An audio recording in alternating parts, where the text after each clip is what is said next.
Olá, amigos e amigas, voltamos para a segunda parte da nossa aula do sábado, dia 26 de setembro de 2020, 14h30.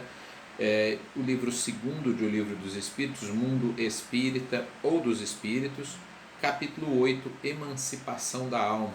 E nós vamos começar agora a ver o item 5 desse capítulo 8, que é o sonambulismo. A questão 425, Kardec pergunta: o sonambulismo natural tem relação com os sonhos? Como explicá-los? Né? O sonambulismo é um estado de libertação da alma, quer dizer, a alma está em desdobramento de alguma maneira, né?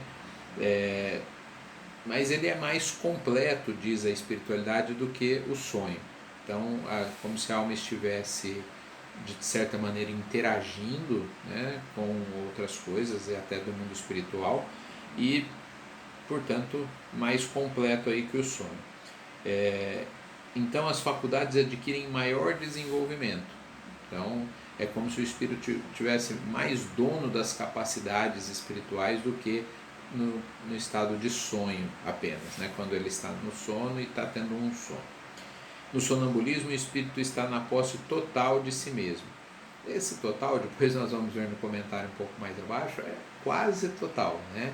Porque ele está ligado ao corpo, está ligado à matéria, então não é total, mas é maior do que no sonho. Então, nesse sentido, né? Quando se produzem os fatos do sonambulismo, é que o espírito, preocupado com uma coisa ou outra, se entrega a alguma ação que exige o uso do seu corpo, do qual se serve como se empregasse uma mesa ou qualquer outro objeto material nos fenômenos de manifestações físicas, ou mesmo a vossa mão nas comunicações escritas. Aqui me permita ilustrar com uma história do Alceu. Eu sempre conto histórias, né? E algumas delas aí, pelo menos acho que uns 20, 30% de histórias que eu conto foram histórias que eu ouvi na pré-mocidade, nos cursos de mediunidade que fiz com o Alceu. E ele contava de um caso. Eram 3 irmãs, não tinham se casado e moravam na área rural, num sítio. E elas cuidavam de todas as coisas ali, né? Já um pouco mais velhas, não eram mocinhas. Elas dividiam as tarefas. Vamos pensar que isso aconteceu lá na década de 50, 60, com pouquíssimos recursos, né? Não é como é hoje.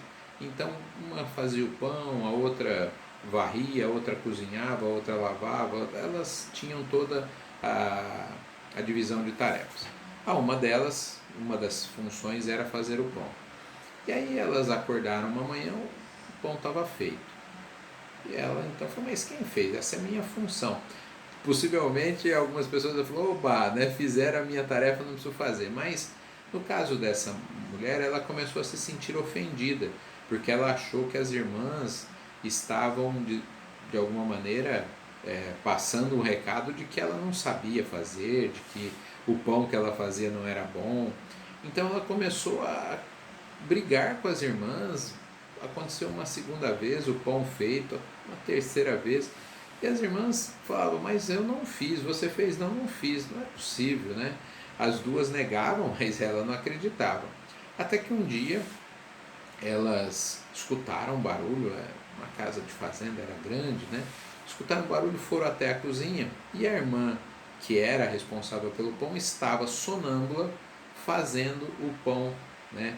Ela acordava preocupada, que era uma das funções dela, acordava não, ficava em estado sonambúlico, ia até a cozinha, fazia tudo, né? Deixava o pão prontinho e voltava para a cama. E ela não se lembrava, né? E aqui olha só, o espírito, né, preocupado com uma coisa ou outra, se entrega a alguma ação que exige o uso do seu corpo. Então é uma ilustração perfeita essa, né? E aí as irmãs então disseram, mas também demorou até ela acreditar, porque tem aquela coisa: não pode acordar a pessoa que é sonâmbula, né? Então elas não acordavam e permitia que ela voltava para a cama e contava para ela não acreditava. Até que com muito custo, acho que não me lembro o fim da história, assim, se elas acordaram a irmã uma das vezes, né, para que ela visse que estava ali na cozinha, acho que depois de pedir orientação para alguém, e acho que assim a história teve um final feliz aí, né? Mas veja que interessante o estado sonambúlico, né? A pessoa pode fazer aquilo que o espírito está preocupado, que tem que fazer, mas precisa do corpo. Então, temos um caso clássico aí de sonambulismo. Acontece também serem eles a consequência de uma recordação precisa de acontecimentos de uma vida anterior e algumas vezes até mesmo uma espécie de intuição do futuro. Eles o quê? As lembranças, as memórias, né? As recordações aí. Então, o espírito em estado sonambúlico diz algumas coisas que pode ser a descrição de uma vida passada, como pode ser até como se ele estivesse acessando o planejamento reencarnatório, falando coisas do futuro. Então não são raras as vezes que uma pessoa em estado sonambúlico retrata, revela coisas do passado ou até mesmo do futuro. Então é assim que termina a questão 425. A questão 426. O chamado sonambulismo magnético tem relação com o sonambulismo natural? É a mesma coisa, a diferença é que o sonambulismo magnético ele é provocado, né? A gente hoje usa mais a expressão entrar em transe. Então, não sei se vocês já viram, mas hipnotizadores, né, colocam as pessoas em transe. Então, é mais ou menos isso que faz os magnetizadores. Colocam a pessoa em estado sonambúlico ou em transe, para que ela então tenha suas potencialidades ampliadas, já que o espírito fica, a gente já viu, né, duas questões antes aí, que o espírito fica mais dono de suas faculdades. Eu já tive a oportunidade de ver, mais de uma vez até, pessoas sendo colocadas em transe. É muito interessante isso, possivelmente todos vocês viram, até em televisão, né, já passou também.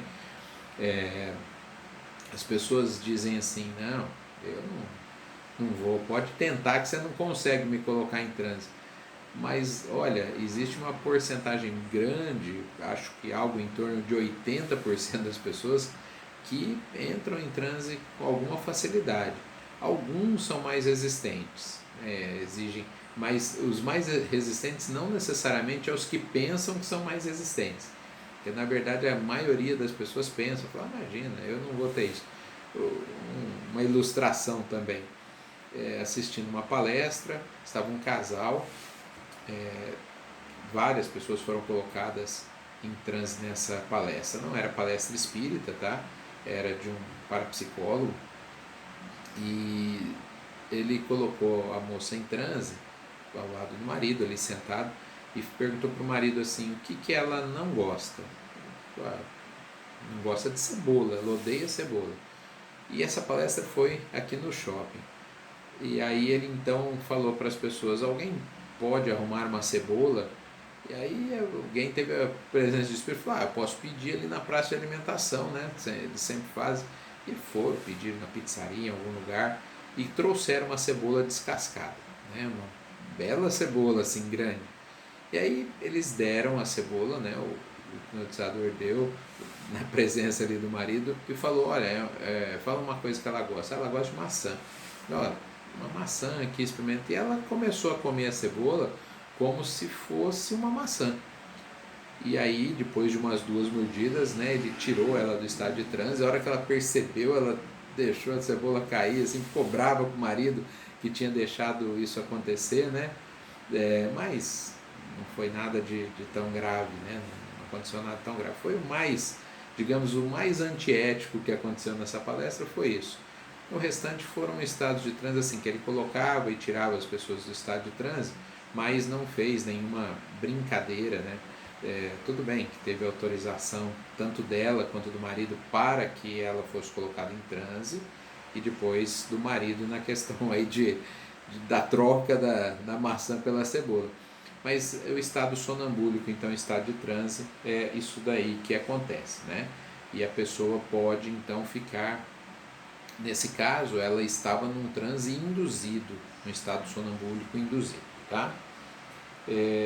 Qual é a natureza do agente chamado fluido magnético? Fluido vital, eletricidade animalizada, que são modificações do fluido universal. Bom, vocês já estão na questão, nós estamos, né, na questão 427, então já estudaram o começo, só quem entrou depois que ainda não pegou isso. Já vimos fluido cósmico universal lá no livro primeiro, né? Todas as coisas materiais, inclusive a energia, todos os tipos de energia, vêm do fluido cósmico universal. São modificações do fluido cósmico universal. Nesse caso, o fluido vital é o que dá vida aos corpos.